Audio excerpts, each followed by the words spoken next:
All right, let's welcome in our NBA insider Ian Begley live from the Garden. And Ian, RJ Barrett returned to the lineup on Friday and scored a career-high 46 points. With the way he has played so far this season, is this becoming RJ Barrett's team?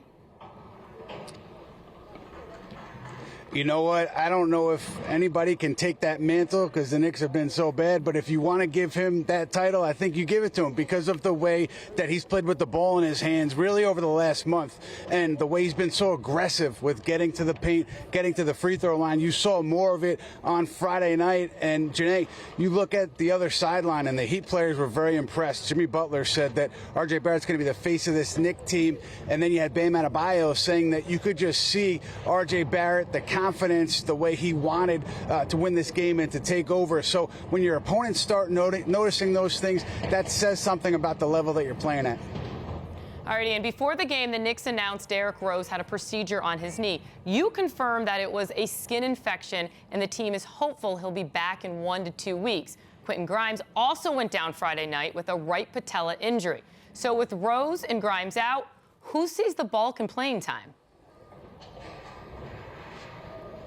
Well, you're looking at Cam Reddish. He should slide in and get regular minutes there. And then, you know, Tom Thibodeau has a decision to make at point guard. And so far he's gone with Alec Burks at the lead guard and then Quentin Grimes off the bench at the lead guard. And so that means Miles McBride is the third guard. Does that change up over time? I'm not sure. But I do think we'll hear more about Quentin Grimes' status sometime this weekend, maybe tomorrow. After there's more tests done, we'll get more definitive clarity on the timeline for Grimes, but I wouldn't be surprised if he was done for the year, you know, given the nature of that injury and where the Knicks are. So a tough blow for this franchise that's trying to get a look at some of its younger players right now.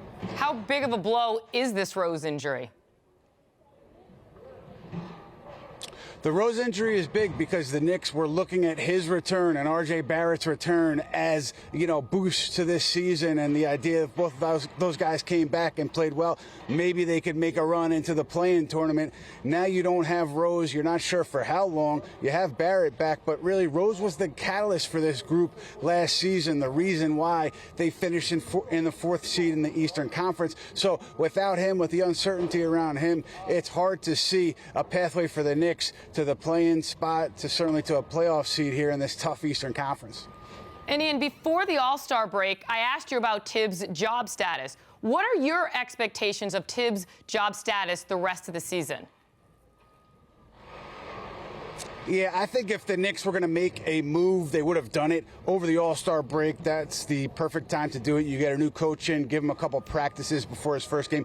Obviously, that didn't happen, so that tells me that Tom Thibodeau, this is his job for at least the rest of the year. And unless things get crazy, unless the Knicks crater and bad things happen on the court, off the court, I would expect him to finish the season on the sideline, and then, you know, the evaluation in the offseason kind of depends on what we see here from this club as they finish out the stretch on the 2021-22 season.